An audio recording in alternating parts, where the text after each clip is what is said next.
Hello नमस्ते, मैं हूँ उषा लोकगीत में स्वागत करती हूँ आप सबका। तो आज मैं ये एक सोहर गीत गाने जा रही हूँ। बहुत अच्छा है, बहुत पुराना सोहर गीत है और बहुत अच्छा है। आप लोग पूरा सुनिएगा, फुल वॉच करके सुनिएगा। और हमारा सोहर गीत आप लोग को कैसे लगा तो इसको कमेंट बॉक्स में ज़रूर बताइएगा। और हमारे चैनल को अभी तक सब्सक्राइब नहीं किया हो तो सब्सक्राइब कीजिएगा, लाइक कीजिएगा, ज़्यादा से ज़्यादा शेयर कीजिएगा। चलो अभी स्टार्ट करते हैं। सोहर गीत बहुत अच्छा है, आप लोग पूरा सुनिएगा। धन धन भागे ललनवा तू लिहला जनमवा हो। धन धन भाग ललनवा तू लिहला जनमवा हो। ललना उतरा तू हमारे अंगनवा गनवा के चनवा हो। ललना उतरा तू हमारे गनवा गनवा के चनवा हो। माई अकेली सजावेली बाबू के खिलावेली हो।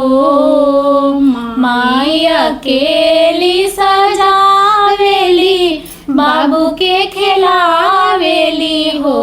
बबुआ तोहरा के अचरा में भरी के सोहरवा सुनावेली हो। बबुआ तोहरा के अचरा में भरी के सोहरवा सुनावेली हो। आजू के दिनवा बाबूजी रहते जे घरवा हो। आजू के दिन बाबूजी रहते जे घरवा हो। ललना बनी जैते सगरो के जैसे घर संसरवा हो। ललना बनी जैते सगरो के जैसे घर संसरवा हो। आजू के दिनवा न जाने कहे मोरा मनवा हो। आज के दिनवा न जाने कहे मोरा मनवा हो। अपने गोदिया में लई के खिलाई आपन ललनवा हो। अंगना में उतरल हो गनवा के चनवा हो। अंगना में उतरल हो गनवा के चनवा हो। अपना गोदिया में कैसे खिलाई आपन ललनवा हो। अपने गोदिया में कैसे खिलाई आपन ललनवा हो।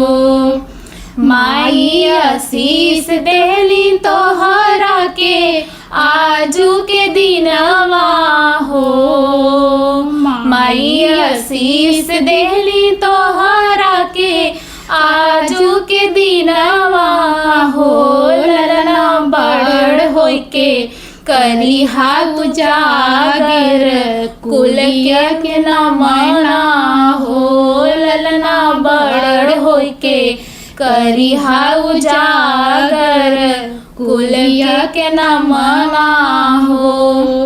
धन धन भाग ललनवा तू लिहला जनमवा हो।